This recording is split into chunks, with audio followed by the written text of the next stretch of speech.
Hi, welcome to Cook with Joy. I'm Joy Kelly, and this is my favorite cooking show because it's mine. I hope it's becoming your favorite cooking show too. It's always been my favorite cooking show. That's awesome. Every week, we try to bring you something new and different in vegan and gluten-free eating, and we try to teach you something fun along the way, something educational, something to make a difference for your family. We're into season 3 now, and I just have to tell you that I keep having more and more fun with this, and I hope that you do too. Today, we're going to make a soup. I really like to make soups and casseroles, especially in the wintertime, but also just all year long because they keep in the fridge, you can freeze them, and you always have something ready. You don't have to make it in the moment. A lot of people get really stuck into eating meat and fish and that sort of thing because it's easy. You just throw it on the grill and you make a side dish and then you're done. When you're making something that is plant-based, it can be a little more time consuming. Now, left to my own devices, I might just have a baked potato or a baked potato stuffed with some guacamole and some beans and make it really quick. But I like to show you something a little bit different that you can do. So I hope that you're enjoying these recipes. One of my favorite things is Bisque. And you think, oh, you can't have Bisque without milk, but you can. And every time I go to a restaurant that serves tomato soup, I think of my tomato soup recipe from my first season. Do you remember that one, Derek? I do, it was awesome. Yeah, it is awesome. And you don't need to use milk to make a creamy soup. You can use nuts, you can use beans. There's so many different things that you can do. Today, we're going to use Better Bean Company's, the Tuscan white beans, and we're going to use that as a thickening agent for the soup that we're going to make. So one of the things that we have to do with this soup is we have to put it into this Vitamix along with the beans to get it blended. And because that can be kind of dangerous when it's hot, and you know how I am with danger, I made the soup ahead of time and now it's cooled and then we're going to heat it back up after we add the beans to it. Does that make sense? Yeah, no food processor this time? No food processor. Okay. So what this recipe called for was onion, of course. We almost always use onion, white onion, some carrots, nice carrots, can't grow those in the Tower Garden, zucchini, which I did grow on the Tower Garden, and a yellow squash. I didn't grow this one, but I could have, and broccoli. It didn't call for cauliflower, but I had some, so I used it anyway, and I think this recipe you could really throw anything into. It's a lot like my stone soup recipe that you guys have seen me do before. And then we're also going to use some veggie broth. And I like to use a low sodium broth always. I like this no chicken veggie broth. It's just a veggie broth, but it kind of has a flavor of chicken. But I also like to use this one as well. It's just an unsalted kitchen stock that you could use. So you can just choose. And then we're going to also use some coconut milk. This is culinary coconut milk, not the kind that you would actually drink, but the kind that you would put into some food. And all of these foods that I just described are superfoods, meaning they're super good for you, and you should eat as much of them every week as you can.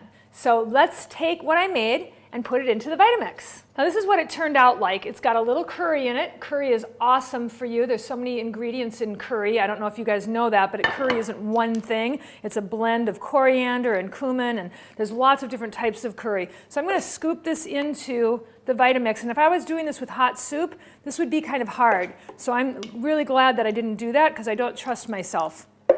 And in fact, it's a little bit liquidy even like this, but this is a much better way to cook it than the other way. So we're going to get about half of the veggie mixture in here. And then I'm going to put about half of the beans in with it. Where are my beans? What did I do with my, oh, there they are. Okay, Derek, you're not helping me keep track of things. Got it. Okay, we're going to put half of the beans in. Okay, and then we're going to blend this all together. And we're going to do this about 3 times because we're going to do it in thirds so that we don't have too much in the Vitamix. Are you ready? Because it's going to make a big noise. Do it.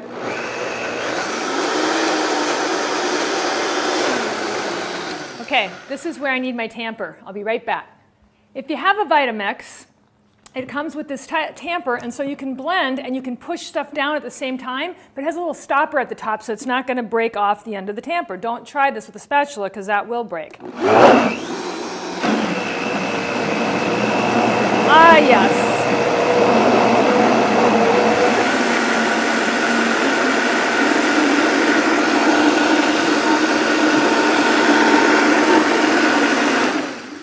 Okay, that was round 1. And you see how creamy it is? So when someone says you can't make a Bisque without cream, they're lying. Okay, now this is the last one. I divided it up into thirds, and it's already boiling really nicely, so I'm bringing it back. So I really recommend that you make the base part of it ahead of time, let it cool overnight, and then do the the blending part the next day. So it's kind of like a 2-day recipe. It doesn't take 2 days to make it, of course, but I think it'd just be easier for you to not have to transfer hot liquid, in my opinion, in my humble opinion. And also, Vitamix will heat the soup up. If I just let it run, it would have heated the soup up by itself, but I had more than I could have put into the carafe at a time. One big Vitamix. Yeah, that would be one big Vitamix. The next thing we're going to add is a little bit of coconut milk. Once again, another superfood that we're adding. We're going to add, it calls for 1/4 cup, but I'm going to see what that looks like, and I might add 1/2 cup because we really want this to be nice and creamy. It's got cumin in it as well as curry powder, along with the basil that we're going to add and some pumpkin seeds, and the coconut milk kind of gives it more of that, it's kind of a, like an exotic Asian flavor almost. I'm really excited about this. This is the first time I've made this soup, and I'm really excited about it. I think this will keep very well. I like to freeze things in glass, and I think I will save this for the next time that my family's in town. Derek, can you get a little shot of that? I'm going to scoop it up into a bowl. Where's my ladle? Let's put some of this into a bowl, and then we're going to garnish it with a little more coconut milk. Now it's a little bit thick. If you don't like it quite this thick, you could add, more broth. I'm going to add a little swirl of the coconut milk just to make it pretty. It's so cute. And then I'm going to add a couple of sprouted pumpkin seeds. The sprouting makes them even better for you because they're easier to digest. And then we're going to take a little bit of basil. Where'd you get the basil from? I got that right off my tower. We're going to take a little bit of basil and just kind of tear it up and place it on top. Another superfood. This season I've made quite a few things with basil, so if you haven't seen any of the recipes, go back and watch them, and then there's probably some coming up. And then a little bit of cilantro as well. I need a food stylist for this, Derek. Look how pretty. Look how pretty it is, Derek. Oh, it's almost too pretty to eat. Yeah, no, well, I'm going to eat it. Where's my spoon? All right, let me have a little bite. That's really good. Yum. I think maybe a little salt and pepper.